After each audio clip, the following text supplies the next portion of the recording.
चलिए नमस्कार। सबसे पहले तो आप सबको नव वर्ष की अग्रिम बधाई, और आपके माध्यम से बिहार की जनता को भी मैं नव वर्ष की अग्रिम बधाई दे रहा हूं। जैसा कि आपको पता है, जन स्वराज अभियान पदयात्रा के तहत 2 अक्टूबर गांधी वितिहरवा आश्रम से हम लोगों ने चलना शुरू किया है, और करीब करीब 90 दिन के बाद आज पूर्वी चंपारण के इस प्रखंड केसरिया में हम लोग बैठे हुए हैं। पिछले 3 महीनों में हम लोगों ने पश्चिम चंपारण, पूर्वी चंपारण और शिवहर के ज़्यादातर प्रखंडों, पंचायतों, गांवों और ज़मीन पर जहां पर भी पहुंचा जा सकता है पहुंचकर स्थिति को देखने, जानने, समझने का प्रयास किया है।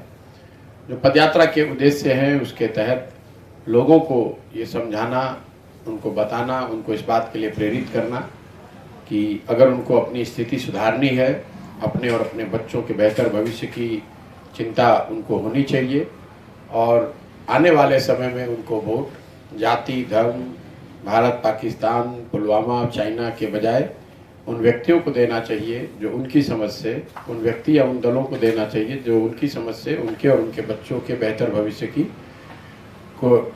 दिशा में प्रयास कर सकते हैं। तो एक बड़ा जो पूरे इस अभियान का उद्देश्य है कि लोगों को इस बात के लिए, जनमानस को इस बात के लिए तैयार करना कि हम लोगों की बिहार की जो 40-50 सालों से स्थिति है, हम लोग देश के सबसे गरीब और पिछड़े राज्य, सबसे ज़्यादा अशिक्षित, सबसे ज़्यादा भुखमरी, सबसे ज़्यादा बेरोजगारी वाले राज्य हैं। तो अगर ये स्थिति सुधरनी है तो इसको कोई दल या नेता अकेले आकर ठीक नहीं कर सकता है। ये ठीक तभी होगा जब यहाँ का जो समाज है, यहाँ के जो लोग हैं, वो अपनी जिम्मेवारियों को समझेंगे और अपने नहीं तो कम से कम अपने बच्चों के लिए इस तरह की जाति, धर्म और दूसरे बेवजह की बातों पर वोट देने के बजाय विकास और बच्चों के बेहतर भविष्य के लिए जब वोट करेंगे तभी वो स्थिति सुधरेगी। अभी तक जितने जगहों पर मैं गया हूँ, ज़्यादातर जगहों पर कम से कम जो लोग मिलने आते हैं, जिनसे हम लोग मिल पाते हैं, उनमें इस बात का एहसास भी है और उनमें इस बात को लेकर सहमति भी है कि ये बात ठीक है। बिहार को अगर बेहतर बनना है तो बिहार में समाज को, बिहार के समाज को ही मिलकर प्रयास करना पड़ेगा। कोई बाहर से भेजा हुआ भगवान का दूत आकर बिहार को सुधारने वाला नहीं है। इसी से जुड़ा हुआ ये भी एक उद्देश्य है कि समाज के माध्यम से सही लोगों की पहचान की जाए, उनको एक साथ एक मंच पर लाने का प्रयास किया जाए। तो आपके माध्यम से मैं ये सूचित भी करना चाहता हूँ कि ये प्रक्रिया जारी है। हर जिले, हर प्रखंड, हर पंचायत में इस काम को किया जा रहा है। पश्चिम चंपारण में जैसे हम लोगों ने इस प्रक्रिया को, पदयात्रा को पूरा कर लिया 48 दिन में, तो वहाँ बहुत बड़े पैमाने पर 15,000 से ज़्यादा ऐसे लोगों को चिन्हित किया गया या किया जा रहा है, क्योंकि ये प्रक्रिया अभी चल रही है। जो प्रखंड के स्तर पर जिन लोगों ने ये सहमति जताई है कि वो जन स्वराज के संस्थापक बनना चाहते हैं या जन स्वराज की इस नई राजनीतिक व्यवस्था की सोच के संस्थापक बनना चाहते हैं। पश्चिम चंपारण के बाद हम लोग पूर्वी चंपारण में हैं। ये संख्या यहाँ पर क्या होती है ये आपको जैसे जैसे समय आगे बढ़ेगा वो बताएंगे। लेकिन पश्चिम चंपारण में ये पहले लॉट में करीब, जब हम लोगों ने वहाँ जिले का सम्मेलन किया था छोड़ने से पहले, तो संख्या करीब करीब उस समय 6,000 के आसपास थी। वो लोग जिले के सम्मेलन में आए भी, लोगों ने मत के आधार पर अपना ओपिनियन भी दिया कि जन स्वराज को आगे कैसे बढ़ाया जाना चाहिए। पश्चिम चंपारण से निकलने के बाद उस संख्या में बहुत तेजी से बढ़ोतरी हुई है। कई लोग जो ये बात कर रहे हैं या जिनके मन में यह आशंका रहती है कि पदयात्रा के दौरान जो एक चैटर बिल्ड हुआ है या जो लोगों में उत्सुकता जगी है, पदयात्रा के बाद उसका क्या होगा। तो मैं पश्चिम चंपारण को उदाहरण के तौर पर आपको बताना चाहता हूँ। जब जिला मैंने छोड़ा था तो करीब करीब 6,000 लोग ऐसे थे जो इसके संस्थापक सदस्य बनना चाहते थे। वो संख्या बढ़ के आज जिन लोगों ने अप्लाई किया हुआ है या जो लोग कंसिडरेशन में हैं वो 50,000 के आसपास है, और 15,000 से ज़्यादा लोग तो ऐसे हैं जिनको उस प्रक्रिया से गुजार के, जांच के, परख के, देख के, सर्वे करके जिनका नाम ठीक पाया गया, जिनको आगे अभी उसकी सूची जारी होगी। तो पहले चरण में आने वाले कुछ दिनों में, जनवरी के आने वाले 15-20 दिनों में पश्चिम चंपारण के हर प्रखंड से इन जो करीब करीब पहले 500 लोगों की जो सूची है वो जारी की जाएगी। अगर 500 हर प्रखंड से भी पश्चिम चंपारण से नाम जारी हो तो वो संख्या हो जाती है करीब करीब 10,000। तो मैं जो आपको बता रहा हूँ कि अभी एक प्रयास है, मैं आपको 14-15 हज़ार का नंबर बता रहा हूँ, लेकिन चूंकि प्रखंडों में बराबरी रहे इस वजह से एक प्रयास है कि हर जगह से 500 नाम पहले चरण में घोषित किए जाए। उसके बाद के जो संख्या है, क्योंकि आपको ये समझना, आप ये क्या समझ सकते हैं कि 15,000 जो नाम हम लोग बता रहे हैं उसमें या 500 हर प्रखंड में, और 45,000 की जो संख्या है वो करीब करीब 2,000 से 2,500 हर प्रखंड में हुई। दोनों के बीच का जो अंतर है वो इसलिए है कि जो लोग बनना चाहते हैं, जो लोग संस्थापक सदस्य बनना चाहते हैं, ये ऐसा अभियान नहीं है जिसमें आप पर्चा फाड़कर मेंबर बन सकते हैं। तो उसकी जांच होती है, उसकी प्रक्रिया है, उस प्रक्रिया के तहत करीब करीब 25 से 50 दिन तक लगते हैं हर नाम को क्लियर होने में। तो थोड़ा समय लग रहा है, लेकिन मोटे तौर पर बात यह है कि आज वो संख्या 5 गुना, 6 गुना, 7 गुना ज़्यादा है जब मैंने पश्चिम चंपारण छोड़ा था। पूर्वी चंपारण में प्रखंड स्तर पे इस तरह के लोग जो कि इसमें जुड़ना चाहते हैं, इसके संस्थापक बनना चाहते हैं, वो एक बहुत बड़ी संख्या है। 8 जनवरी को जब जिले का यहाँ सम्मेलन होगा तो वहाँ आप देख पाएंगे, ये सारे लोग वहाँ निमंत्रित होंगे, ये साथ में बैठ के चर्चा करेंगे। ये लोग इन बातों की पर भी मत देंगे कि जन सुराज अभियान को आगे कैसे बढ़ाया जाना है, क्या इस अभियान को गैर राजनीतिक ही रहना चाहिए हमेशा के लिए, या इसको दल में परिवर्तित किया जाना चाहिए, इसके साथ चुनाव लड़ना चाहिए कि नहीं लड़ना चाहिए, अगर लड़ना चाहिए तो वो कौन सा चुनाव होना चाहिए। इन सारे विषयों पर बैलेट पेपर के माध्यम से, जैसे पश्चिम चंपारण में मत पड़े वैसे पूर्वी चंपारण मोतिहारी में मत पड़ेगा। वहाँ हवाई अड्डे ग्राउंड पर, मैदान पर जो जिले का सम्मेलन है उसमें इस बात को लेकर सारे लोग बैठेंगे, चर्चा होगी और आगे का निर्णय लिया जाएगा। ये अभी तक की जो जन सुराज अभियान को लेकर जो सोच है। इसके साथ साथ एक और जो हम लोग वादा कर रहे हैं, सबको समझा रहे हैं कि जन सुराज का अभियान जो है, इसका एक उद्देश्य ये है कि बिहार के हर पंचायत के लिए विकास की 10 साल की योजना बनाना।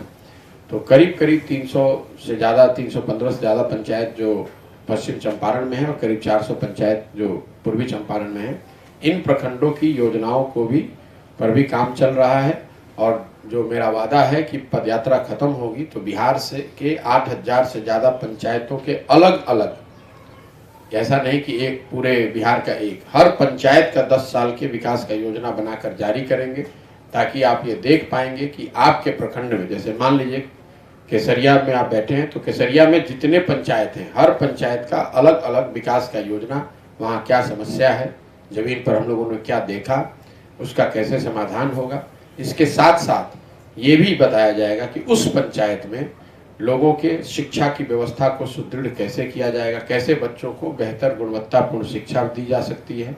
ये भी बताया जाएगा उस योजना में कि उस पंचायत में क्या प्रयास किए जाएंगे ताकि किसानों की आमदनी को बढ़ाया जा सके। और तीसरा, हर पंचायत में 500 से 1,000 तक रोजगार के नए अवसर कैसे पैदा किए जाएंगे, इसका पूरा विस्तृत योजना बनाकर पंचायत वाइज जारी करेंगे, ताकि लोग इसको देख सकें, समझ सकें, मूल्यांकन कर सकें और अगर सही लगे तो उसको अपना सकें। तो मोटे तौर पे ये जो 3 पदयात्रा के बड़े उद्देश्य हैं उस पर मैंने आपको अपडेट दिया। लोगों से मिलना, बताना कि भाई आप जाति, धर्म और नारों और चेहरों से अलग हट के अपने और अपने बच्चों के बेहतर भविष्य के लिए वोट कीजिए। वो वोट सही लोगों को हो सके, इसलिए एक सही लोगों का बहुत बड़ा समूह बनाना, ताकि वो सही विकल्प जनता के पास हो। और अगर जनता सही लोगों को चुन ले तो भी उनके पास एक कार्य योजना हो, ताकि बिहार के विकास के लिए अगले 10 वर्ष में एक सार्थक प्रयास किया जा सके। इन तीनों बातों को समेटने का प्रयास किया जा रहा है। यही वजह है कि आप देख रहे हैं कि एक एक जिले में करीब करीब 40 दिन, 50 दिन, 100 दिन हो गए। लोग पूरे बिहार में हैरत में हैं कि 100 दिन से मैं 2 ही जिले में क्या कर रहा हूँ। 2 जिले में मैंने 100 दिन से ज़्यादा लगाए हैं, क्योंकि इसको करने में बहुत समय लगता है। इसको समझने में, करने में, सिर्फ पैदल नहीं चलना है। पैदल चलना एक पहलू है उसका। पैदल इसलिए नहीं चलना है कि मुझे कोई किसी भर्ती में जाना है, पैदल इसलिए नहीं चलना है कि मुझे कोई ओलंपिक में रिकॉर्ड बनाना है। पैदल इसलिए चलना है ताकि जमीन की स्थिति से वाकिफ हो, समस्याओं को समझें, वहाँ के लोगों को समझें और वहाँ पर क्या कुछ आगे भविष्य में किया जा सकता है उसको साथ में लेकर एक योजना बनाई जाए। तो मोटे तौर पे ये अपडेट है। अभी जो लोगों की स्थिति है, जो हम लोगों ने देखा, जाना, समझा, उसमें मैं समझता हूँ कि बेरोजगारी और पलायन सबसे बड़े मुद्दे के तौर पर मैं रखूँगा। समाज में आज बिहार में बेरोजगारी और जो पलायन है, रोजगार के अवसर के लिए पलायन, ये बहुत बड़ा मुद्दा है। गांव के गांव नवयुवकों से खाली हैं। गांवों में ज़्यादातर आपको बच्चे, महिलाएं और बूढ़े मिलेंगे। कम से कम हम लोग को तो वही मिल रहे हैं और नवयुवकों की संख्या बहुत कम है। जहाँ भी हम लोग गांव में जाते हैं तो पता चलता है, हम लोग का एक अनुमान है कि डिपेंडिंग ऑन किस गांव की आप बात कर रहे हैं, 60 से 70% नवयुवक बाहर जाकर रोजी रोजगार कर रहे हैं। स्वाभाविक तौर पर जिन पंचायतों में, जिन प्रखंडों में बाढ़ की समस्या है या कटाव की समस्या है, उन राज्यों से, उन पंचायतों, उन प्रखंडों से पलायन ज़्यादा है। जहाँ बाढ़ कम है वहाँ पलायन थोड़ा कम है। लेकिन पलायन एक बिहार के समाज की एक बहुत बड़ी सामाजिक, आर्थिक, राजनीतिक सच्चाई है, जिसको समझना और सिर्फ चर्चा करने की बात नहीं है। पहले से सबको पता है कि यहाँ से पलायन बहुत होता है, उसके लिए मुझे गांव-गांव घूमने की जरूरत नहीं है। लेकिन गांव-गांव घूमकर उसकी विकरालता का, उसका सामाजिक जो पहलू है कि लोग पूरे जीवन अपने परिवार के साथ कभी रहते ही नहीं हैं, वो साल में कभी एक बार आते हैं। जिन लोगों के साथ जो बाहर गए हैं उनके साथ दुर्घटना होती है तो परिवारों पर क्या बीतती है। वो बच्चे जो बाहर चले गए, उनके बच्चे जो यहाँ छोटी उम्र में बड़े हो रहे हैं, बच्चे बड़े हो रहे हैं, माता पिता, कभी फादर ने उसको देखा ही नहीं, पिताजी को कभी अवसर ही नहीं मिला कि अपने बच्चों के साथ रहें। तो इन पहलुओं को भी गहरी समझ बन रही है। लेकिन पलायन और बेरोजगारी सबसे बड़ा मुद्दा है। दूसरा जो बड़ा इशू हर जगह है, जो सब लोग जानते हैं, वो शिक्षा का पूरी तरीके से ध्वस्त हो जाना। पूरी शिक्षण व्यवस्था बिहार में एकदम ध्वस्त है। जहां तक मैं 100 दिन में अभी देख पाया हूं, इसका एक सबसे बड़ा कारण है सरकार की शिक्षा को लेकर उदासीनता। वो तो है ही, और वो जमीन पर परिलक्षित हो रहा है या दिख रहा है इस स्वरूप में कि फिजिकल इंफ्रास्ट्रक्चर, शिक्षकों और बच्चों का समायोजन ना होना। मतलब जहाँ पर बिल्डिंग है, मैदान है, ग्राउंड है, क्लासरूम है, वहाँ शिक्षक नहीं है समुचित मात्रा में, समुचित संख्या में। जहाँ शिक्षक हैं वहाँ बिल्डिंग नहीं है, जहाँ दोनों है वहाँ बच्चे नहीं है। तो इन तीनों चीज का में समायोजन न होने की वजह से सरकार के हजारों करोड़ रुपए जो खर्च हो रहे हैं, उसका कोई समुचित लाभ बिल्कुल समाज को मिल नहीं पा रहा है। ज़्यादातर लोग जो भी अफोर्ड कर सकते हैं वो शिक्षा के लिए प्राइवेट कोचिंग, प्राइवेट शिक्षकों या प्राइवेट स्कूलों पर डिपेंडेंट है। सरकारी स्कूलों में नामांकन लोगों ने इसलिए करा रखा है ताकि वहाँ से कुछ खिचड़ी या साइकिल या जो कुछ भी बेनिफिट मिल सकता है वो उसको मिल पाए। कॉलेजेस की जो हालत है, कॉलेज में ज़्यादातर लड़के यही बताते हैं कि वो एडमिशन, नामांकन कराने वहाँ जाते हैं, एडमिट कार्ड लेकर परीक्षा देने जाते हैं और फिर डिग्री लेने जाते हैं। यहाँ किसी भी कॉलेज में, बड़े बेतिया में भी मैंने देखा और पूर्वी चंपारण के भी कॉलेजेस में देख रहा हूँ, पढ़ाई होती हुई कहीं न दिख रही है, ना किसी ने ऐसा स्वीकारा है। तो मैं एक लाइन में ये कहूँगा बिहार की शिक्षा व्यवस्था के लिए कि स्कूलों में खिचड़ी बांटी जा रही है और कॉलेजेस से डिग्री बांटी जा रही है, पढ़ाई दोनों में कहीं नहीं हो रही है। यही वजह है कि जो लोग, ज़्यादातर लोग अशिक्षित हैं या जिनको पेपर पर डिग्री मिल भी गया है, उनका भी शैक्षणिक स्तर ऐसा नहीं है जो उनके लिए जीवन में कुछ सुधार का जरिया बने या उनको रोजी रोजगार का जरिया बने। पलायन, बेरोजगारी और शिक्षा के बाद जो सबसे बड़ी समस्या हम लोग को सुनने को मिलती है वो है किसानों की। स्वाभाविक तौर पर बिहार का एक बड़ा समाज खेती पर निर्भर है। किसानों की यहाँ जो स्थिति है, एक तात्कालिक समस्या जो लोग बता रहे हैं और हर जगह अक्सर आप लोग भी रोज सुन रहे हैं, खाद और बीज का अनुपलब्ध होना या उसकी बड़े पैमाने पर दिनों दिन बढ़ती हुई कालाबाजारी। धान जब मैंने शुरू किया था उस समय धान की कटाई नहीं हुई थी, उस समय भी यूरिया के लिए मारामारी चल रही थी। आज जब लोगों ने गेहूं की बुआई कर दी है, अभी भी यूरिया की स्थिति उससे और बदतर हुई है। और ज़्यादातर जगहों पर तीनों जिलों में लोगों ने यही बताया है कि यूरिया 500 से 1200 रुपये, डिपेंडिंग ऑन कि आप नेपाल के बॉर्डर से, सीमावर्ती क्षेत्र से कितना करीब है। इसकी लोगों को 500 से 1200 रुपए तक यूरिया की कीमत और डीएपी और पोटास पर 500 रुपए से 800 रुपए ब्लैक देना पड़ रहा है। और पैसे से भी ज़्यादा जो लोगों को कठिनाई हो रही है, समय पर इसका उपलब्ध ना होना। मुझे ऐसे लोग भी मिले जहां गांव में 4 बजे से महिलाएं लाइन लगाकर खड़ी हैं सुबह में, इस कड़कड़ाती इस ठंड में महिलाएं 4 बजे 5 बजे सुबह से लाइन में लग रही हैं ताकि सुबह में उनको खाद मिल सके, उनके परिवार वाले आकर खाद ले सकें। कई जगह लोगों ने पुलिस लाठीचार्ज की बात कही है। तो खाद की एक बहुत बड़ी समस्या यहाँ पर समझ में आ रही है। लेकिन जो किसानों की जो बदहाली है, उसका जो स्ट्रक्चरल इशू जो समझ में आता है वो है जल संसाधन का बिल्कुल ही एक तरह से उसका जमीन पर सही तरीके से उसको इम्प्लीमेंट नहीं कर पाना। ज़्यादातर खेत यहाँ या तो वहाँ पानी पहुँच नहीं रहा है या फिर वो बाढ़ से प्रभावित है। जैसे शिवहर जैसा जिला आप ले लें, शिवहर जिले में सिंचित भूमि 1% है, मतलब एश्योर्ड इरिगेशन वाली जमीन सिर्फ 1% है और 54% जमीन ऐसी है शिवहर में जो बाढ़ जहाँ आता है या जो बाढ़ से प्रभावित है। तो ऐसी स्थिति में किसान के लिए बहुत ही मुश्किल है। जो इरिगेशन की सुविधा है चंपारण, दोनों चंपारण में, चूंकि ये पुराने जिले हैं तो यहाँ पहले से कैनाल का सिस्टम कुछ बना हुआ है, लेकिन ज़्यादातर जगहों पर कैनाल रख रखाव के अभाव में या तो बंद हो गए हैं या वहाँ पर पानी सही से नहीं आ रहा है, वहाँ से किसानों को पानी नहीं मिल रहा है। इसको जब हम लोगों ने आंकड़ों में देखा तो पता चला कि पिछले 10 साल में बिहार में नेट इरिगेटेड एरिया 11% से कम हो गया है। मतलब जो भूमि पर पहले सिंचाई की सुविधा थी वो भी अब धीरे धीरे खत्म हो गई है। तो जहां पर कैनाल हैं, पानी पहुंचना चाहिए था, वहां पानी पहुंच नहीं रहा है। और दूसरी मार जो है वो है बाढ़ की है, नदियों के रास्ते बदलने से कटाव की है। तो किसानों को जल संसाधन को लेकर जो वाटर मैनेजमेंट का इशू है वो दोहरी मार है, या तो सूखा है या फिर बाढ़ है। स्वाभाविक तौर पर जिन एरिया में बाढ़ नहीं है वहां किसानों की स्थिति थोड़ी बेहतर है, जहां बाढ़ है वहां पर तो बिल्कुल ही हालत खराब है। इसके साथ साथ किसानों के लिए एक जो बड़ी समस्या है वो है भूमि का बहुत छोटा होना। यहाँ बिहार में जो किसान है, जो खेती किसानी करते हैं, वो बहुत मार्जिनल फार्मर है। सबसिस्टेंस फार्मिंग यहाँ पर है, मतलब जीने खाने के लिए लोग खेती करते हैं। 91%, ये आपके जानकारी के लिए बता रहा हूँ, 91% बिहार में किसान जो है जिसके पास जमीन है उसमें 91% लोग ऐसे हैं जिनके पास 1 हेक्टेयर से कम जमीन है। तो बहुत छोटी जमीन है और ये देश के आंकड़े के मुकाबले बहुत ज़्यादा है। इस वजह से किसानों की जो हालत है वो इतनी है कि अगर वो खेती कर भी रहे हैं तो अपना पेट भर सकते हैं। खेती किसानी करके कोई अपने परिवार का भरण पोषण, पढ़ाई लिखाई, वो स्वास्थ्य की चिंता नहीं कर सकता है।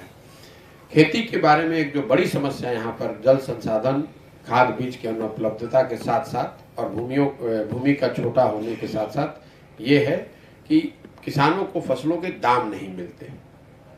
अगर आप देखेंगे धान की अभी कटनी हुई है, मैं पिछले 2 महीने से यहाँ पैदल चल रहा हूँ, ज़्यादातर किसानों ने 1200 रुपये से 1500 रुपये का रेंज बताया है जिसमें उन्होंने धान की बिक्री की है।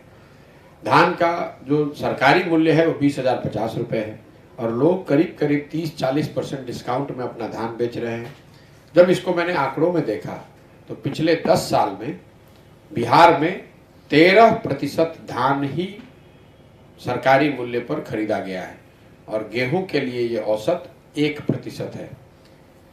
इसका परिप्रेक्ष्य आपको दे दूं, पंजाब जैसे राज्य में 70% धान और गेहूं सरकारी मूल्य पर खरीदा जाता है। बिहार में ये पिछले 10 साल का आंकड़ा धान के लिए 13%, गेहूं के लिए 1% और अन्य फसलों के लिए 0।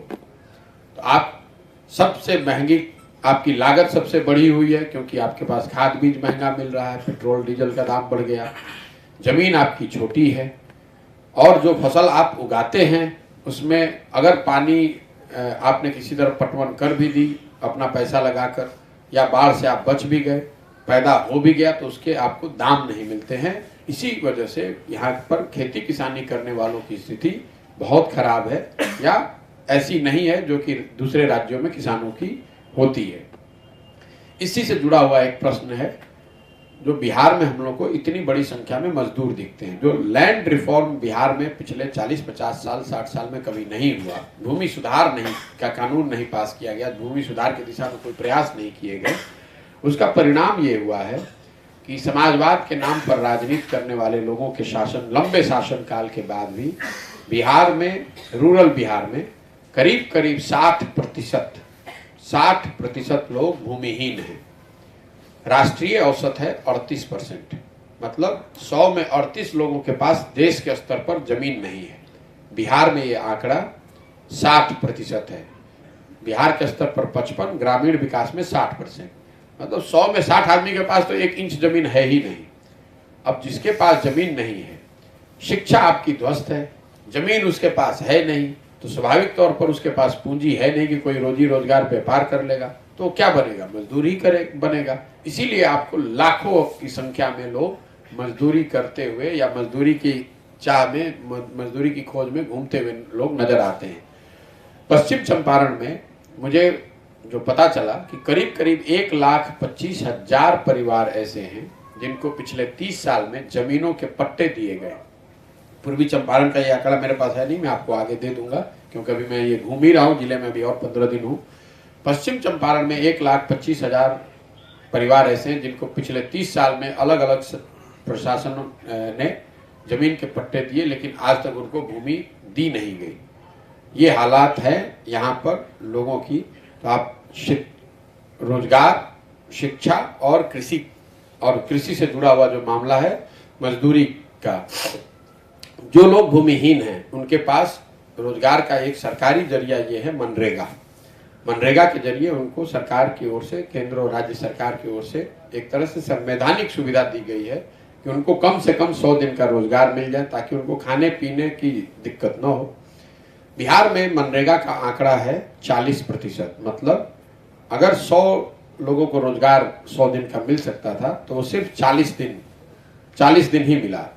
ऑफटेक जो है मनरेगा का वो एग्जैक्टली 39% है बिहार के स्तर पर, और आपके जिले का, बिहार के भी अंदर पूर्वी चंपारण का सबसे खराब 33% है। मतलब 100 दिन का अगर रोजगार मिल सकता था तो उसके बदले में सिर्फ 33 लोगों को रोजगार मिला। ये इतने दुख की बात है, इसलिए कि ये पैसा बिहार के लोगों को मिलना चाहिए था, उनको न मिलके ये पैसा हम लोग दिल्ली में सरेंडर कर रहे हैं, क्योंकि मनरेगा में पैसा आपको राज्य सरकार को खर्च नहीं करना होता है। जो पैसा केंद्र देती है उसको आप खर्च करते हैं और फिर आगे का पैसा क्लेम करते हैं। तो बिहार की, यहाँ की जनसंख्या, यहाँ की गरीबी रेखा के हिसाब से बिहार की एलिजिबिलिटी, योग्यता करीब करीब 12,000 करोड़ हर साल की है। हम लोग केंद्रीय बजट से 12,000 करोड़ रुपए तक ले सकते हैं। उसके बदले में बिहार में 3,500 से 4,000 करोड़ रुपया ही लिया जा रहा है, और उसमें जो बंदरबाट है उसकी तो चर्चा आप हमसे बेहतर जानते हैं। मनरेगा में 30 से 40% का सीधा पीसी, जो दलाली का नया नाम बिहार में बना है पीसी, 30 से 40% उस राशि में से भी लोग, जनप्रतिनिधि और अधिकारी लूट रहे हैं। तो ये हालात हैं यहाँ पर रोजगार, पलायन, कृषि और भूमिहीन मजदूरों की जो स्थिति है उनकी। इसके साथ साथ 2 बड़ी योजनाएं जो केंद्र की चल रही हैं राज्य और देश के स्तर पर। एक है प्रधानमंत्री गरीब कल्याण योजना, जिसमें व्यक्ति को या लाभार्थी को 5 किलो अनाज मिलना है हर महीने। बिहार में करीब करीब ये मानक बना दिया गया है और लोगों ने भी मान लिया है कि ये 5 किलो नहीं 4 किलो ही मिलता है, कहीं 4 कहीं 4.5। दोनों जिलों में घूमने के बाद मैंने जो पाया कि ये सच्चाई है कि लोगों को 4-4.5 किलो ही अनाज मिल रहा है। जो लोग इससे जुड़े हुए हैं उनसे लंबी बातचीत से पता चला कि ये 4 किलो अनाज इसलिए मिल रहा है क्योंकि हर महीने व्यवस्थित तरीके से हर प्रखंड में जो अनाज आ रहा है, जो कि डिपेंडिंग ऑन प्रखंड का साइज कितना है, 15,000 क्विंटल से 25,000 क्विंटल तक अनाज आता है प्रधानमंत्री गरीब कल्याण योजना में, और हर क्विंटल पर 40 रुपए प्रति क्विंटल के दर से पीसी काटा जा रहा है। और इसको लेने वाले लोग जनप्रतिनिधि, अफसर, विधायक इंक्लूडेड, इसको मार्क कर लीजिएगा।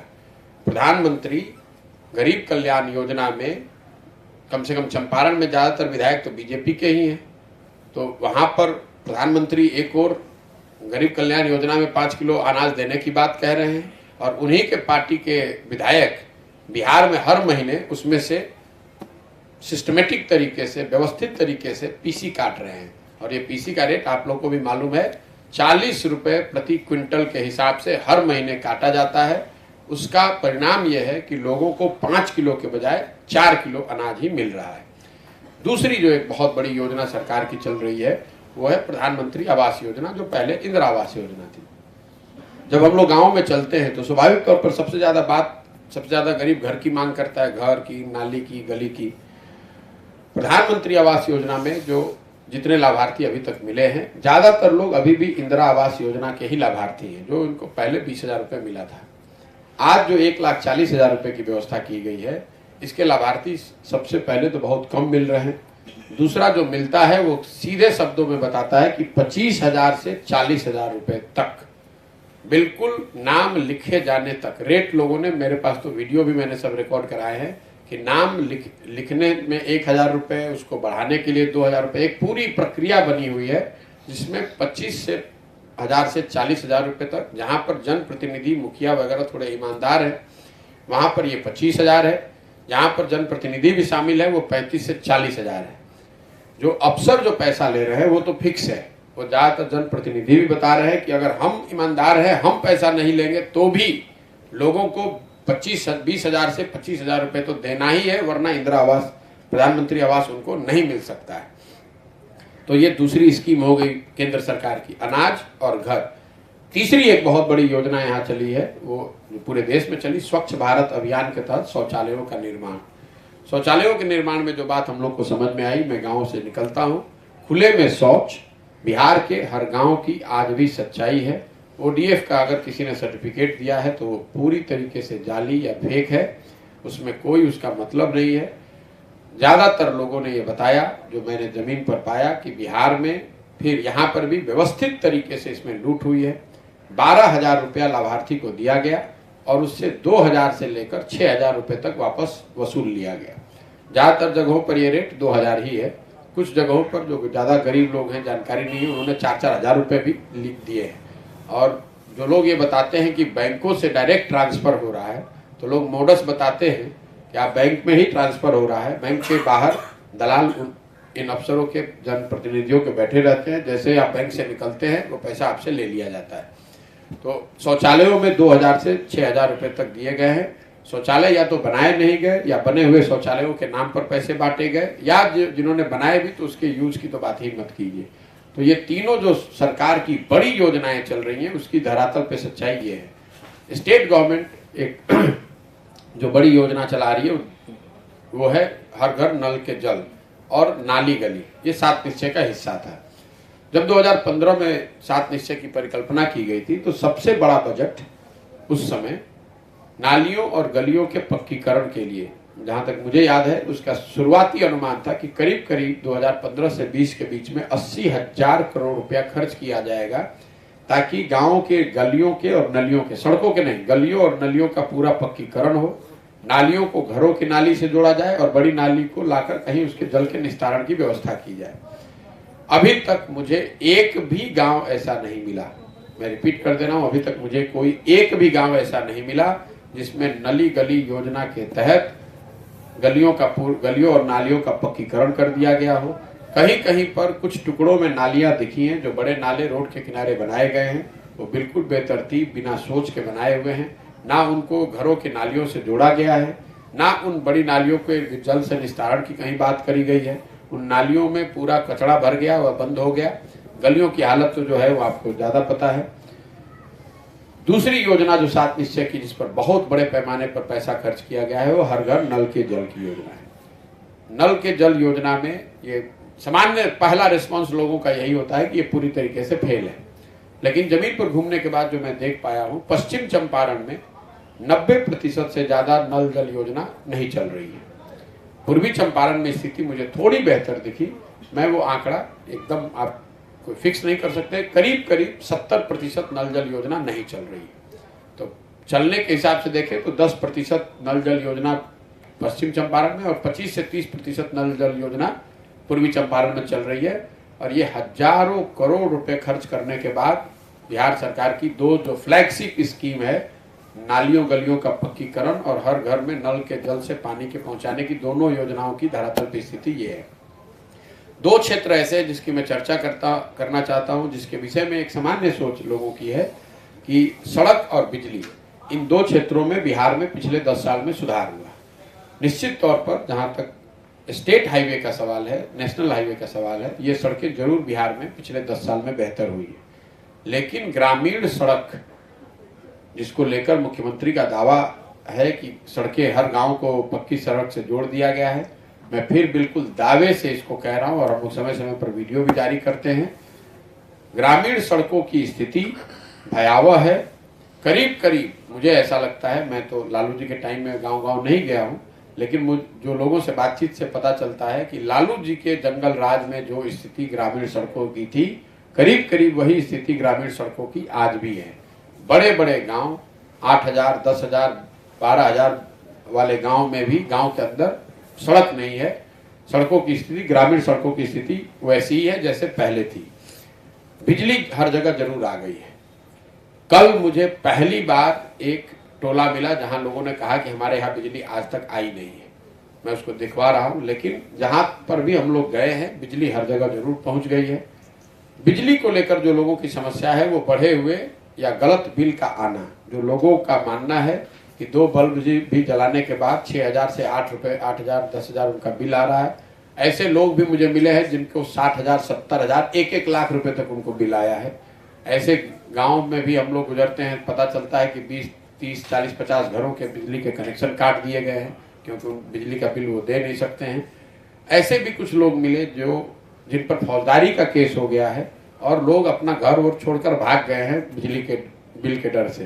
तो बिजली का बिल जो है ये एक बड़ी समस्या के तौर पर आने वाले समय में सुनने को मिल सकता है।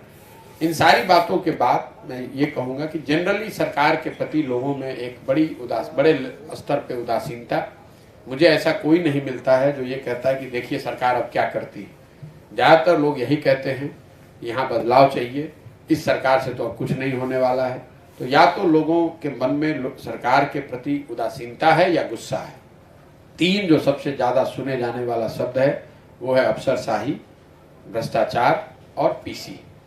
ये 3 शब्द करीब करीब हर व्यक्ति अपने तरीके से, ये चाहे उसकी समस्या कुछ भी हो, इन 3 बात की चर्चा हर व्यक्ति कर रहा है कि साहब अफसरशाही बहुत है। दूसरा, कोई काम, सरकारी काम आप किसी भी कार्यालय में बिना भ्रष्टाचार, बिना पैसे के नहीं करा सकते हैं। और तीसरा, सरकार की कोई ऐसी योजना नहीं है जिसमें सिस्टमेटिक तरीके से बहुत बड़े पैमाने पर दलाली / पीसी नहीं काटा जा रहा है। तो मोटे तौर पे ये मेरा अभी तक का अनुभव रहा है। बाकी अब आप अपने सवाल कर सकते हैं। ये आपकी पद यात्रा कितने दिन की होगी? देखिए, ये दिन निश्चित नहीं है और किलोमीटर भी निश्चित नहीं है। एक अंदाज था जब हम लोगों ने शुरू किया था कि ये 3500 किलोमीटर में हम लोग पूरा बिहार देख सुन समझ पाएंगे। और अभी तक का करीब 100 दिन चलने के बाद मेरा अनुमान ये है कि ये करीब करीब 5,000 किलोमीटर से ज़्यादा चलेंगे। मेरे लिए ये महत्वपूर्ण नहीं कि मैं कितने किलोमीटर चल रहा हूँ, कितने दिन चल रहा हूँ। पदयात्रा जैसा मैंने आपको बताया, मुझे कोई किसी भर्ती में नहीं शामिल होना है, मुझे कोई ओलंपिक रिकॉर्ड नहीं बनाना है। पदयात्रा माध्यम है जमीन पर उतरकर बिहार को, बिहार के लोगों को, यहाँ के समाज को, यहाँ के समस्याओं को समझना और लोगों की मदद से उनके अनुभवों को साथ में लेकर इससे निकलने का रास्ता बनाने का। इसके साथ साथ चूंकि हम लोग लोकतांत्रिक व्यवस्था में रहते हैं, तो ऐसे लोगों को चिन्हित करना जो इस पूरी अभियान में आगे बिहार को सुधारने में अपना कंधा लगाना चाहते हैं या लगा सकते हैं, इन लोगों को साथ में लेकर चलना, एक नई राजनीतिक व्यवस्था बनाना। बिहार हम लोग की नज़र से तब सुधरेगा जब हजारों अच्छे लोग वार्ड सदस्य जीत कर आएंगे, जब 5,000, 6,000 अच्छे लोग मुखिया बने, समिति जीते, जिला पार्षद अच्छे लोग बने, 150-200 अच्छे लोग विधायक बने। सिर्फ मुख्यमंत्री बदलने से, सिर्फ प्रधानमंत्री बदलने से बिहार सुधरने वाला नहीं है। पूरी व्यवस्था में घुन लग गया है। 1,50,000 से ज़्यादा जनप्रतिनिधि जो चुनकर आते हैं, उनमें ज़्यादातर लोग ऐसे नहीं हैं जिनको समाज सही मानता है। तो एक प्रयास ये है कि इतनी बड़ी संख्या में सही लोगों को चुनकर लाया जाए और ताकि जनता के पास ये विकल्प हो कि वो नए सही लोगों को मौका दे सके। सर आपके पदयात्रा पर सर जैसा ही हम लोग देख पहले बोल रहा चाह रहे हैं, बोलिए। हाँ, बोल रहे थे कि माने मापदंड क्या होगा, जैसे आपने बोला कि जो अच्छे से अच्छे लोग हैं। देखिए, ये सवाल बहुत लोग पूछते हैं कि मापदंड क्या है। मापदंड प्रशांत किशोर नहीं है, पेपर पर लिखा कोई मापदंड नहीं है। मापदंड है समाज जिसको सही मानता है। आप जिस गांव से आते हैं या जिस वार्ड में रहते होंगे, शहर में अगर रहते हैं, तो आप 4 लोग बैठेंगे तो आपको पता है कि आपके गांव में, आपके मोहल्ले में कौन आदमी सही आदमी है, कौन सही व्यक्ति है। ये समाज को पता है। मैं रोज उदाहरण देके लोगों को समझाता हूँ कि जैसे जमे हुए दही से आप मक्खन कैसे निकालते हैं, उसको मथ कर निकालते हैं। समाज भी जमे हुए दही के जैसा है। इसमें सही लोगों की कमी नहीं है। जरूरत इस बात की है कि समाज में नीचे उतर के समय बिताकर समाज की मदद से समाज को मत कर सही लोगों को निकाला जाए। एक नंबर आपको मैं बता रहा हूं, अगर 100 में 1 आदमी भी बिहार में अच्छा है तो 15 लाख लोग हो जाएंगे। बिहार को सुधारने के लिए तो कुछ हजार अच्छे लोग चाहिए, लेकिन जरूरत इस बात की है कि इसके लिए कोई व्यवस्थित ईमानदार प्रयास करे ताकि ऐसे सही लोगों को ढूंढा जाए, चिन्हित किया जाए और सबसे बड़ी बात, उनको प्रेरित किया जाए कि वो इस व्यवस्था में अपना कंधा लगाए। बहुत सही लोग हैं लेकिन वो नहीं आना चाहते हैं राजनीति में, या वो ये समझते हैं कि भाई मैं कैसे आऊँगा तो इस पूरी व्यवस्था से मैं लड़ूंगा कैसे, मेरे पास संगठन नहीं है, संसाधन नहीं है, रणनीति नहीं है। तो मेरी भूमिका इसीलिए मैं जब रोज कहता हूँ कि मैं जनसुराज का नेता नहीं, मैं इसका सूत्रधार हूँ, ताकि इन सारे लोगों को साथ में लाया जाए, उनको ये विश्वास दिलाया जाए कि नहीं, अगर आप साथ में आएंगे तो समाज की मदद से ऐसी व्यवस्था बनाई जा सकती है। आप अकेले नहीं कर सकते हैं, लेकिन एक समूह में आकर इस काम को किया जा सकता है। और अभी आपके आने से पहले मैं वो बता रहा था कि वो संख्या जो अभी मुझे दिख रही है वो इतनी बड़ी संख्या है कि हम लोग को तो दिक्कत हो रही है ढूंढने निकालने में, उनको जांचने परखने में। 6000 की संख्या बढ़ के 15,000 हो गई और 15,000 की संख्या बढ़ के अभी पश्चिम चंपारण में 45,000 हो गई। तो लोगों की कमी नहीं है, लोगों के उत्साह में या इस बात को समझकर इसमें जुड़ने में कमी नहीं है, लेकिन इसको करने में समय लगेगा, क्योंकि पूरे बिहार में अगर करना है तो इसके लिए बड़ी व्यवस्था बनानी पड़ेगी, उसको एक व्यवस्थित तरीके से आगे बढ़ाना पड़ेगा। वही प्रयास कर रहे हैं। पिछले 2 महीने से आपका ये पद यात्रा चल रहा है। 3 महीने हो गए। सॉरी 3 महीने से चल रहा है। जब से ये आपने पद यात्रा शुरू किया है, जो बिहार की पार्टियां हैं, चाहे वो नेशनल लेवल पर हो चाहे बिहार की क्षेत्रीय पार्टियां, एक सवाल हमेशा ये उठा रहे हैं कि आखिर प्रशांत किशोर न जॉब में है, नहीं सत्ता में है, नहीं किसी पद पे है, तो फिर इनके पास इतना पैसा आ कहाँ से रहा, जो इतना तामझाम, इतनी सारी तैयारी। देखिए, पहले तो आप लोग पत्रकार भी जो हैं, मतलब बिहार में नीतीश जी और लालू की चाचा भतीजा की सरकार है, और इस गरीब और पिछड़े राज्य में आधे सरकार, आधा राज्य चलाने वाले लोगों के पास अपनी पार्टी को चलाना, चुनाव लड़ना, राजनीतिक सामाजिक गतिविधियों के लिए उनके पास पैसा आ जा रहा है। प्रशांत किशोर वही व्यक्ति हैं जिनके मदद से बने हुए आज 6 राज्यों में मुख्यमंत्री हैं। जब मैं मुख्यमंत्री कहता हूं तो पत्रकार चलाते हैं कि 6 मुख्यमंत्री मदद कर रहे हैं। मुख्यमंत्री मदद नहीं कर रहे हैं, लेकिन 6 राज्यों में उन लोगों की सरकार है जिनके सरकार में आने में, जीतने में हमने कंधा लगाया है। तो मुझे अपने अभियान को चलाने के लिए वो संसाधन उन लोगों से मिल रहे हैं जहां पर सरकारों के बनने में हमने कंधा लगाया है, प्रयास किया है। और जॉब में है नहीं और क्या नहीं। अभी आप लोग, जब मैं ये काम नहीं करता था तो आप ही पत्रकार लिखते थे कि मुझे सैकड़ों करोड़ रुपए मिलते हैं इस काम को, और अभी मैं भिखमंगा हो गया, मुझे गाड़ी रखने के लिए पैसे नहीं। कुछ भी, मतलब जो किसी ने कह दिया और आपने उसको उठा लिया। आपने कभी जो, और बिल्कुल ठीक बात, आपको पूछना चाहिए कि ये पैसा कहाँ से आ रहा है, लेकिन कभी आपने हिम्मत जुटाई ये पूछने के लिए कि जदयू को पैसा कहाँ से आ रहा है, आरजेडी को पैसा कहाँ से आ रहा है। ये लोग 25-25, 30-30, 40 साल से पार्टी चला रहे हैं। कभी आप पत्रकार में किसी ने हिम्मत की लालू यादव से पूछने की, नीतीश कुमार से पूछने की, जरा बताइए तो पैसा कहाँ से आ रहा है, कौन सा यहाँ उद्योगपति है जो आपको पैसा दे रहा है। ये जितना जो पीसी है, जितना करप्शन है, ये तो इन्हीं लोगों का किया हुआ है। हम तो आपको बता रहे हैं, कैमरे पे बता रहे हैं कि पैसा कौन दे रहा है, और चेक से ले रहे हैं, और चेक से उसको जारी करेंगे। आप इनको भी बोलने दीजिए 6 महीना 1 साल और फंसने दीजिए इसमें आके बोल के, उसके बाद आपको दिखाएंगे कि पैसा किसने दिया है, चेक से दिया और कहाँ दिया है। सर सवाल ये नहीं है सर, सवाल ये है कि आपका जो बजट सर जो होगा सर, अब आप पूरे बिहार का पदयात्रा करेंगे, एटलीस्ट सर अरबों रुपए का सर होगा सर। अरबों का मतलब क्या होता है सर? अरबों का हो सकता है 10 अरब हो, 5 अरब हो सर। ये खर्च बहुत मोटा सर है सर। आपकी टीम में बहुत सारे लड़के और लड़कियां भी सर काम करी है, जो कि बिना आपको नहीं मालूम है, जो व्यवस्था मैंने बनाई है इससे पहले, जिसका नाम आईपैक है, उसमें 4000 बच्चे पूरे देश में काम करते हैं। उसके लिए हमको पदयात्रा करने की जरूरत नहीं है। तो 4000 बच्चे, उनको सैलरी नहीं मिल रही, और आज से नहीं 10 बरस से वो व्यवस्था चल रही है। और देश के सबसे नामचीन संस्थाओं से पढ़े हुए लड़के, सबसे काबिल लड़के उसमें काम करते हैं। और ये व्यवस्था बिहार के पदयात्रा के लिए नहीं है, वो व्यवस्था पहले से है, 2015 से लगातार चल रही है और हर राज्य में आपने देखा है वो किया हुआ है। इतनी बड़ी संस्था मैंने खड़ा की है, तो आप अरबों और करोड़ों की चिंता मत कीजिए। केसरिया में सर आप उसकी चिंता मत कीजिए आप। उसकी सवाल तो कर सकते हैं। अरे आप कर रहे हैं, मैं जवाब दे रहा हूँ। अगली बार आपसे अपेक्षा ये मेरी जरूर होगी कि आप जब किसी राजद के नेता से मिलेंगे तो उनसे जरा पूछिएगा जरूर इस बात। जवाब तो वो आपको कभी नहीं देंगे। तेजस्वी यादव को मैं देखना चाहता हूँ वो बाइट, जब आप पूछे तेजस्वी यादव से कि आप बर्थडे अपना मनाते हैं प्राइवेट चार्टर्ड प्लेन में, वो पैसा कहाँ से आता है। जो लोग सजा याफ्ता हैं, उन जो पार्टियां यहाँ सजा, जिनके लीडर सजा याफ्ता हैं करप्शन के केस में, वो सवाल हमसे कर रहे हैं। आपको इतनी समझ तो होनी चाहिए कि आज की व्यवस्था में जो काम मैं कर रहा हूं, अगर एक गलती करूंगा तो कल सरकार पकड़ के ले जाएगी।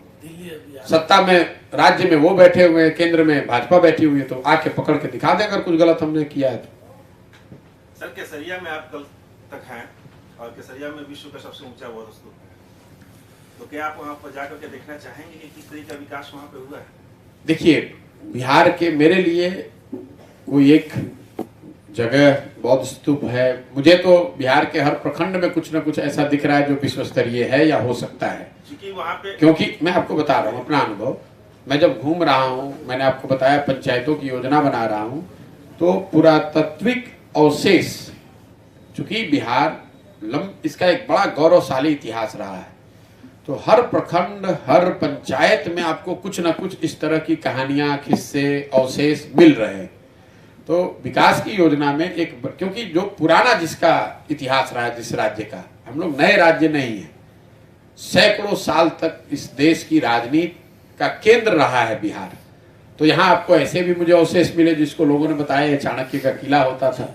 मुझे यहाँ प्राचीन मंदिर मिले हैं, यहाँ पर हिमालय की गोद की में जो जगह हैं वो दिखी हैं कि जो बहुत ही सुंदर है। जिस स्तूप की आप चर्चा कर रहे हैं, स्वाभाविक तौर पे केसरिया का वो जाना माना जगह है। मैं आया हूँ, अगर समय मिलेगा, मुझे मौका होगा तो वहां जाऊंगा। लेकिन मैं आपको ये बता रहा हूँ बिहार के होने के नाते कि मैं खुद सरप्राइज्ड हूँ कि हर प्रखंड में ऐसी कोई ना कोई विशेषता, ऐसा कोई ना कोई मंदिर, ऐसा कोई ना कोई जगह, ऐसी कोई ना कोई पुरातात्विक अवशेष या तो है या लोगों की जानकारी में है, जिसको विकसित करके वहाँ के विकास, वहाँ के तरक्की में उसका योगदान हो सकता था, जो अभी तक नहीं किया गया है। क्योंकि वहाँ पे बिहार सरकार और केंद्र सरकार की दो योजनाएं चल रही हैं। एक केंद्र सरकार का उत्खनन का कार्य, संधारण का कार्य, और दूसरा बिहार सरकार के पर्यटन विभाग से एक कैफेटेरिया हाउस बना हुआ है। देखिए बिहार सर एक मिनट, जो जिसको बने हुए लगभग 5 साल हो गए और अभी तक वो उद्घाटन की बात हो रहा है। बिहार में विश्व के सबसे ऊंचे मैं आपको एक सेकंड मेरे सवाल पूरा। विश्व के सबसे ऊंचे बौद्ध स्तूप आज तक विदेशी पर्यटकों के लिए एक शौचालय की व्यवस्था भी सुदृढ़ नहीं हो पाया। मेरे भाई, बिहार में हम लोग, बुरा नहीं मानिएगा, हम लोग 1960 में जी रहे हैं। और जब मैं ये कह रहा हूँ तो ये पूरे समाज के लिए कह रहा हूँ, उसमें पत्रकार बंधु भी शामिल हैं, हम जैसे लोग भी शामिल हैं, राजनेता भी शामिल हैं, प्रशासक भी शामिल हैं। यहाँ स्तर हर चीज का इतना नीचे कर दिया गया है कि आपने ठीक कहा कि एक कैफेटेरिया खोलना ही पर्यटन का विकास मान लिया गया। अगर कैफेटेरिया खुल जाएगा तो बहुत बड़ा पर्यटक स्थल हो जाएगा, एक शौचालय हो जाए वही अपने आप में उपलब्धि हो जाएगी। आज भी यहाँ शासन नीतीश बाबू इसी बात पे कर रहे हैं कि पटना पहले 6 बजे बंद होता था, आज 10 बजे बंद होता है। जब बिहार का युवा ये पूछ रहा है कि ये बताइए कि कभी हम लोग के जीवन काल में पटना बेंगलोर जैसा भी दिखेगा क्या? कितने दिन तक आप यही कहते रहेंगे कि पहले बहुत खराब था, अब थोड़ा कम खराब है? इस नैरेटिव से हम लोग को निकलने की जरूरत है। जब आप यहाँ उद्योग धंधे की बात हम लोग करते हैं, लोग क्या बात कर रहे हैं? कोई ये नहीं कह रहा है कि यहाँ सॉफ्टवेयर का पार्क नहीं बना है, कोई ये नहीं कह रहा है कि यहाँ सेमीकंडक्टर की फैक्ट्री क्यों नहीं लग रही है। सब लोग ये कह रहा है कि भैया एक चीनी मिल बंद था, वो चालू हो जाता है। ये सोच का पूरा स्तर ही इन लोगों ने इतना नीचे कर दिया है कि बिहार का पूरा समाज सबसिस्टेंस पर ही जी रहा है। मतलब जिसको कहते हैं जीने खाने की व्यवस्था हो जाए, बस इससे आगे आप सोच ही नहीं सकते। डिग्री मिल जाए वही बहुत बड़ी बात है, पढ़ने की गुणवत्ता की तो बात ही मत कीजिए। स्कूल की बिल्डिंग है यही बहुत बड़ी बात, अस्पताल का बिल्डिंग हो गया, लोग इसी से खुश है। वहां डॉक्टर है कि नहीं, डॉक्टर किस तरह की चिकित्सा कर रहे हैं, इसकी कोई बात नहीं है। सड़क कभी एक बार 10 साल में बन गया, ये बहुत बड़ी बात है। बिजली का एक तार दिख गया, यही बहुत बड़ी बात है। मैं ये नहीं कह रहा हूं कि इन बातों की उपयोगिता नहीं है, लेकिन ये 1960 में 70 में जिन राज्यों में ये काम हुए, बिहार में वो काम आज हो रहा है। और यही वजह है कि बिहार में आज भी हम लोग देश के सबसे गरीब और पिछड़े, मानसिकता ही वैसी बना दी। यही स्टैंडर्ड है, यही बेंचमार्क है। नीतीश कुमार पढ़े लिखे व्यक्ति है। एक मैं आपको उदाहरण दे रहा हूं, उत्तर बिहार में ऐसा लोगों ने बना लिया, क्योंकि बिहार में नेताओं की जमीनी नेता का मतलब यह है कि वो आदमी शर्ट के ऊपर गंजी पहनेगा, उसको बोलने नहीं आना चाहिए, उसको बैठने नहीं आना चाहिए, उसको भाषा का ज्ञान नहीं होना चाहिए, उसको विषयों का ज्ञान नहीं होना चाहिए। तो नीतीश कुमार को अगर ये थोड़ा बहुत भी ज्ञान हो गया तो पूरे बिहार को ऐसा लग रहा है कि भाई अब इनसे बड़ा कोई पढ़ा लिखा आदमी ही नहीं है। नीतीश कुमार जी बहुत पढ़े लिखे व्यक्ति हैं, समझदार हैं, अनुभवी हैं, कोई बात नहीं है। लेकिन नीतीश कुमार एकमात्र और सबसे ज्यादा पढ़े लिखे व्यक्ति नहीं है बिहार के। बिहार में उनसे ज्यादा पढ़े लिखे लोग, ज्यादा दुनिया देखे हुए लोग, ज्यादा समझदारी वाले सैकड़ों लोग हो सकते हैं। तो समाज को देखना पड़ेगा कि नीतीश कुमार विकास का बेंचमार्क नहीं है, देश में नहीं है, विदेशों की तो बात, दुनिया की तो बात ही छोड़ दीजिए। भाई 17 साल आपके विकास के बाद आज देश का सबसे गरीब और पिछड़ा राज्य आप हैं।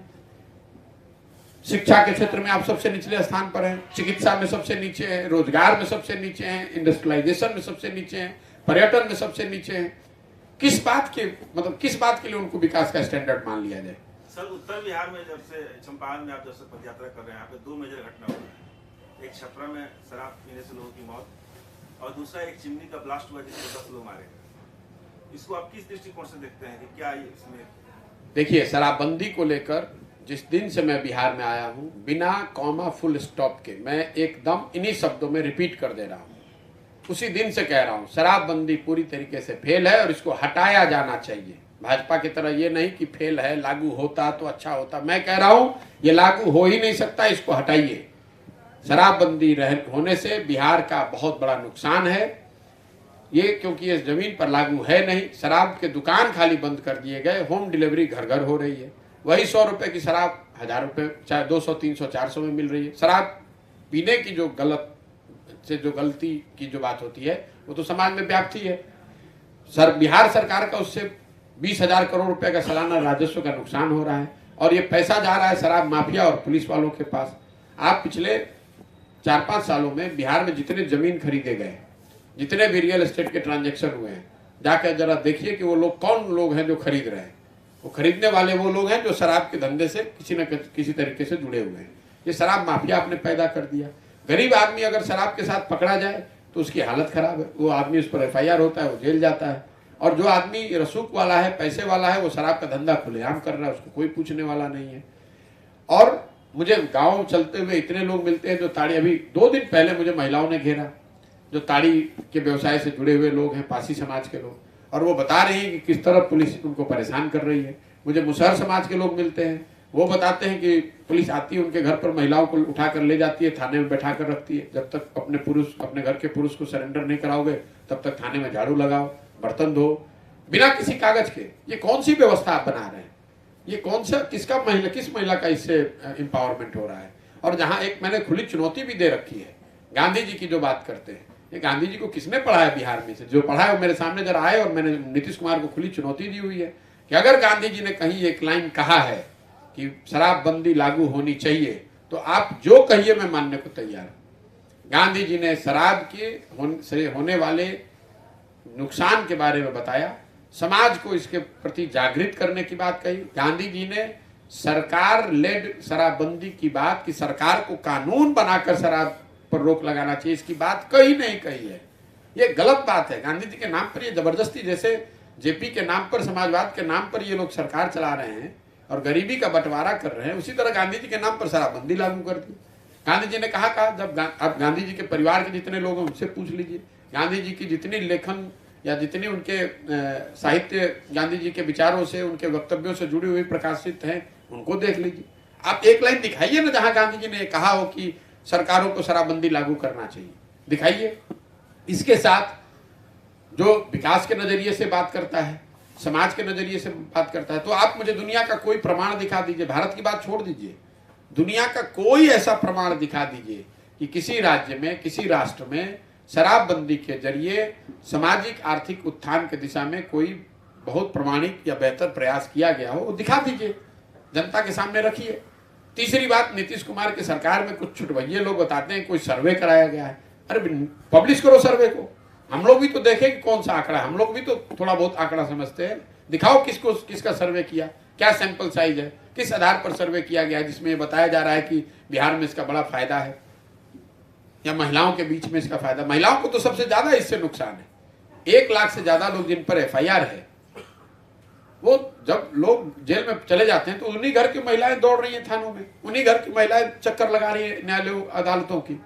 और 70 लोगों की दुखद मृत्यु के बाद नीतीश कुमार जी ने जो वक्तव्य दिए, जिन भाषा, जिस लहजे में उन्होंने ये बात कही कि जो पिएगा वो मरेगा, वो सिर्फ उनका अहंकार और उनकी एक तरह से मैं ये कहूँगा कि उम्र के इस पड़ाव पर कहीं ना कहीं असहजता को दिखाता है, घबराहट को दिखाता है कि जो पिएगा वो मरेगा। राज्य के मुखिया के तौर पर अगर कोई अपनी गलती से भी उसके साथ दुर्घटना हो जाती है, 70 से ज्यादा गरीब परिवार उजड़ गए, लोगों की जिंदगी चली गई, आप संतावना नहीं दे रहे हैं, अफसोस नहीं जाहिर कर रहे हैं, हंस कर खड़े होकर कह रहे हैं कि जो पिएगा वो मरेगा और मैं इसका और प्रचार करूंगा, तो लिख कर रखिए। मैं अपने मेरा जो काम पहले था राजनीतिक विश्लेषण वगैरह का, उसके आधार पर कह रहा हूं, जदयू डूबती हुई नाव है। जदयू के सिंबल पर जो हालात यहाँ 2002-03 में राजद के खिलाफ था, वही हालात करीब करीब आज जदयू की है। मैं जब पैदल चल रहा हूँ, सबसे बड़ी संख्या में आकर जो लोग मिलते हैं वो जदयू के, भैया जान बचाइए, क्योंकि समाज में तीर छाप पर बटन दबाने वाले लोग बहुत कम रह जाएंगे। आप देखिएगा जब अगला चुनाव होगा। ये इतना ज्यादा गुस्सा है। और अभी नीतीश जी आ रहे हैं, मुझे किसी ने बताया कि कोई यात्रा शुरू कर रहे हैं, तो एक तो खुशी ये है कि चलिए कम से कम जमीन पर लोग उतर तो रहे हैं, लेकिन नीतीश जी तो अपने तरीके से यात्रा करते ही रहते हैं, पहले भी किया है उन्होंने। आपको पहले से एक भविष्यवाणी कर देता, नीतीश जी यात्रा करेंगे तो वो उस यात्रा में सारे सरकारी अमला के बावजूद, सारी सुरक्षा व्यवस्था के बाद भी आपको प्रदर्शन, अप्रिय घटनाएं आपको देखने सुनने को मिलेंगी। इस बात को एडवांस में लिख लीजिए। मैं चल रहा हूं समाज में तो वो देख रहा हूं कि कितना गुस्सा लोगों में है। जिन किसानों को यूरिया नहीं मिल रहा है और नीतीश जी वहां यात्रा करेंगे तो आपको क्या लगता है कि वो किसान चुप बैठे रहेंगे? लोग सर आपसे एक बात का, जदयू के लोग मिलते हैं और कहते हैं कि बचा लीजिए, तो क्या भविष्य में ना बचा लीजिए? जदयू में नहीं, जदयू तो मैंने, जदयू के लोग, हाँ, अरे हर पार्टी के लोग मिलते हैं, उसमें जदयू के लोगों को ये सबसे ज्यादा एहसास है कि अब ये बचने वाला नहीं है। क्या ऐसा है कि उन लोगों को आपके द्वारा, जब आपकी ये संस्था जो है राजनीति में उतरेगी, तो उन लोगों को जगह दिया जाएगा? नहीं भैया, ये वो हर व्यक्ति, समाज का जो व्यक्ति सही है, इससे इतनी बड़ी संख्या में भाजपा के लोग भी मिलते हैं, आरजेडी के भी लोग मिल रहे हैं, वो तो हर पार्टी के लोग मिलते हैं। हमने कोई दल तो बनाया नहीं है। आप चाहे किसी दल से जुड़े हैं या किसी दल से नहीं जुड़े हैं, आपको उसी प्रक्रिया से होकर गुजरना पड़ेगा। उस प्रक्रिया में उन मानकों पर आप खरे उतरेंगे और आप इस सोच से अलाइन होंगे कि नहीं, यही व्यवस्था में हमको जुड़ना है, तो आपका स्वागत है। आप दल से जुड़े हों या न जुड़े हों, लेकिन अगर आप इस व्यवस्था से नहीं जुड़ना चाहते हैं, सामूहिकता में लोकतांत्रिक व्यवस्थाओं की जो मर्यादा है उसका पालन नहीं करना चाहते हैं, तो जन सुराज में कोई इसकी जगह नहीं, उनकी जगह नहीं है। आप चाहे जिस बैकग्राउंड से आते हो। सर कोई भी सर अभियान या कार्यक्रम किसी उद्देश्य के साथ किया जाता है।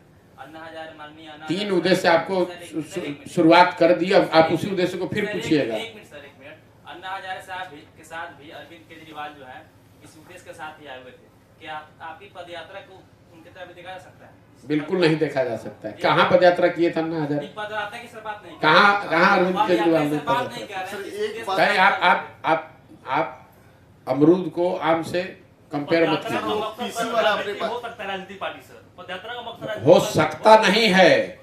बिहार में एक नई राजनीतिक व्यवस्था बनाने के लिए ही कर रहे हैं। आप काहे डाउट में हैं? हम रोज कह रहे चिल्ला के, आप सुन नहीं सर रहे। वो पीसी वाले अपने बात कही कि एमएलए लोग पीसी लेते हैं, जो बड़े संख्या में जो बिहार के जो एमएलए जो एमएलए नहीं, मैंने स्कीम बताया। अरे भैया, मैंने ये कहा, अरे बोल ही रहा हूँ, फिर से रिपीट कर देता हूँ। जो प्रधानमंत्री गरीब कल्याण योजना में पीसी लिया जा रहा है, उसका दर है 40 रुपए प्रति क्विंटल। वो पैसा बांटा जा रहा है जनप्रतिनिधियों और अधिकारियों के बीच में बंट रहा है, जनप्रतिनिधियों में एमएलए इंक्लूडेड। सर ये सवाल, इसका जवाब दे दीजिए ना, जिसे बहुत सारे इंटेलेक्चुअल ये सवाल करना चाह रहे हैं कि आखिर ये आप अगर ये पार्टी आपका पॉलिटिकल पार्टी में कन्वर्ट होती है, ये जनसुराज, उसमें अगर आप पार्टी में आते हैं, सत्ता में आते हैं, एमएलए होते हैं, तो फिर इस चीज से आप कैसे अपने एमएलए को बचा सकते हैं? क्या गारंटी है? क्योंकि इसी समाज से तो एमएलए चुनते हैं। जीवन में गारंटी तो किसी चीज की नहीं है, ठीक है ना। सही मतलब बेसिक जो प्रेमाइस है कि एक आदमी ईमानदार है, एक चोर है। आप चोरों का संगठन बनाइएगा तो चोरी होगा, ईमानदारों का संगठन बनाइएगा तो ईमानदार रहिएगा। सर आपने कहा कि गारंटी क्या है? करप्शन है बिहार में, हर चीज में करप्शन है, बट बिहार में आपने कहा कि हमने कंधा लगाया था 6 स्टेट में, आपने 6 स्टेट में कंधा लगाया, आपके कंधा से वो 6 स्टेट में सरकार बना। क्या आपको लगता है कि उन 6 स्टेटों में आपने जहां कंधा लगाया वहां करप्शन नहीं है? मैं कहाँ कह रहा हूँ कि नहीं है। तो फिर आपने कंधा किस बेस पे वहां पे लगाया? क्या आपका मानक क्या था वहां पे कंधा लगाने का? मानक तो हमने नीतीश कुमार को भी यहाँ मदद की थी। सुन लीजिए, अब आपने सवाल किया, उसका जवाब सुन लीजिए। 10 साल हमने उस काम को किया, पूरे देश में किया, किसी से पैसा नहीं लिया आज तक। सुन तो लो भाई, आपने लिया, आप पत्रकारिता करते हैं, महीना पाते हैं ना? महीना नहीं मिलता आपको। कुछ जो काम करते हैं वो कुछ पैसा और रुपए कमाते हैं ना, परिवार चलाने के लिए करते हैं ना, चोरी नहीं ना कर रहे हैं। अपनी क्षमता से, अपने परिश्रम से वो काम करते हैं। 10 साल हमने उस काम को देश में किया और इतने बड़े स्तर पर किया जो किसी ने नहीं किया है। उसमें सफलता भी मिली और 10 साल में किसी ने उंगली नहीं उठाई कि मैंने कोई उसमें गलती किया है। अगर आप ढूंढ कर निकाल दीजिएगा कि मैं कोई गलती मैंने की है तो बात सवाल पूरा ये हो तो पहले आप सुन लो उसका। जिन राज्यों में हम लोग चुनाव जीत गए हैं, मैं वहां पर वापस पैर रखने भी नहीं जाता हूं। अगर आप जाकर देखेंगे, सवाल करने से पहले जाकर देख लीजिए। मैं शपथ विधि समारोह में भी नहीं जाता हूँ। इसलिए नहीं जाता हूँ कि अगर सब जीतने के बाद वहां रहिएगा तो पैसा ही कमाने, ग्लोरीफाइड नेटवर्कर या दलाल बन जाइएगा। वहां जीत गए, वहां आंध्र प्रदेश जीत गए, तो अगर पैसा कमाना होता तो आंध्र प्रदेश में बैठेंगे कि आके बंगाल में चुनाव लड़ेंगे? बंगाल में चुनाव खत्म हुआ, छोड़कर चले आए। तो वहां पर जो लोग चुनकर आए हैं, अब वो सरकार भ्रष्ट है कि ईमानदार है, ये जिम्मेवारी उन लोगों की है जिन्होंने उनको चुना है। ये जिम्मेवारी हमारी हो जाएगी। नहीं सर, वो मैं कहना चाह रहा था कि सर आप जिन्हें जो वहाँ चुनाव प्रचार वो उनको किया या सरकार पे आपने जो, आप कह रहे किस बेसिस पर उनका मदद किया? हाँ जी सर। आप 1000 बार ये सवाल का जवाब आपको नहीं, नेशनल स्तर पर दे चुके हैं। 10 साल ये सवाल पूछा गया कि किस बिना पर आप किसी को मदद करने के लिए चुनते हैं। जी सर। 2014 में आपको एग्जाम्पल दे, उदाहरण देके बताता हूँ बिहार के लिए, आप ज्यादा समझिएगा। 2014 में मैंने नीतीश कुमार की मदद की। आज हम नीतीश कुमार का ही शिकायत कर रहे हैं। तो क्यों 2014 में मदद की? इसलिए मदद की कि 2014, और उसी नीतीश कुमार का आज विरोध कर रहे हैं। 2014 का नीतीश कुमार वो व्यक्ति है जिसकी बिहार में या देश में बिहारी होने के नाते मेरा एक मन में सम्मान था कि ये इस आदमी ने 2005 से 12-13 में बिहार को सुधारने की दिशा में एक सार्थक प्रयास किया है। ये आदमी बीजेपी के मशीनरी के सामने चुनाव हार गए। जब वो मेरे से मिलने आए तो मैंने ये कहा कि अगर आप चुनाव की व्यवस्था की वजह से हार गए हैं तो उसके लिए चिंता मत कीजिए, मैं ताकत लगाऊंगा, आप वापस मुख्यमंत्री बनिए, जो बिहार का काम है उसको करें आप, मैं भी अपनी ताकत लगाऊंगा। उनकी मदद की। लेकिन अब आपका सवाल हो सकता है कि भाई आज उन्हीं का विरोध कर रहे हैं आप। तो 2014 के नीतीश कुमार और आज के नीतीश कुमार में जमीन आसमान का फर्क है, नेता के तौर पे, प्रशासक के तौर पर और मानवता के तौर पे भी। आपको उदाहरण दे देता हूं। प्रशासक के तौर पर उनकी 2005 से 2012-13 तक छवि क्या थी कि बिहार में सुधार हो रहा है, कुछ बेहतरी हो रही है। आज उसी नीतीश कुमार की 17 के बाद से इमेज क्या है कि इन्होंने पद पर बने रहने के लिए पूरे बिहार को एक तरह से छोड़ दिया है, जो होना है हो, मैं मुख्यमंत्री बना रहा हूँ। जिस राजनेता नीतीश कुमार की मैंने मदद की थी, ये नीतीश कुमार 2014 में अपना चुनाव हारे नहीं थे। लोकसभा में उनकी पार्टी को झटका लगा था, लोकसभा में उनकी पार्टी हारी थी, फिर भी उन्होंने पद छोड़ दिया था, मांझी जी को मुख्यमंत्री बनाया था। वही आज 2020 में चुनाव हार गए हैं। 243 के विधानसभा में अगर आप 42 एमएलए जीते हैं तब तो आप हार गए हैं। फिर भी हारने के बाद भी कोई ना कोई जुगत लगा के, कभी कमल के साथ, कभी लालटेन के साथ सरकार में बने हुए, मुख्यमंत्री बने हुए हैं। तो राजनेता के तौर पे फर्क देख लीजिए, राजनीतिक मोरालिटी की जो बात होती है। तीसरा, मानवता के आधार पर, जो सबसे ज्यादा इंपॉर्टेंट है, एज ए ह्यूमन बीइंग। मैं जिस नीतीश कुमार की मैंने 2014 में मदद की थी, मैं उस नीतीश कुमार को जानता हूं जिसने गैसल असम में रेल दुर्घटना होने पर 290 लोगों की मृत्यु पर इस्तीफा दे दिया था। तब के प्रधानमंत्री अटल बिहारी वाजपेयी जी ने उनको मना किया कि नहीं, इस्तीफा देने की जरूरत नहीं है। फिर भी इन्होंने ये कहा कि नहीं, इतने लोगों की मृत्यु हुई है, मैं पद पे नहीं रह सकता हूँ। वही नीतीश कुमार, हजारों लोग कोरोना में मर गए, लाखों बच्चे रोड पर महीनों तक मारे मारे फिरते रहे, नीतीश कुमार ने उनकी मदद करने का कोई प्रयास नहीं किया, अपने घर से बाहर तक नहीं निकले। तो आपको फर्क नहीं दिख रहा नीतीश कुमार में, 2014 के नीतीश कुमार में और आज में? तो मेरा मानक यही है, जब मुझे लगता है कि वो व्यक्ति ठीक है तो उसकी, और लोकतंत्र क्या कहता है, आपको जो अच्छा लगा आज उसको आप वोट दीजिएगा, लेकिन अगले 5 साल वो आदमी काम नहीं करेगा तो अगली बार फिर आप इसीलिए उसको वोट देते रहिएगा क्योंकि पीछे उसने आपने वोट दिया था उसको। ये कोई बंधुआ मजदूरी है कि एक बार किसी का समर्थन कर दिए तो जीवन भर। लोकतंत्र ये कहता है कि उनको 5 साल किन्हीं एजम्पशंस पे, विश्वास पर आप वोट दीजिए। अगर उन मानकों पर खरे उतरे तो उनके साथ बने रहिए, मानकों पर खरे न उतरे तो उनसे अलग होइए, दूसरे को चुनिए, नहीं तो लोकतंत्र चलेगा कैसे? ठीक है भैया, बहुत बहुत धन्यवाद।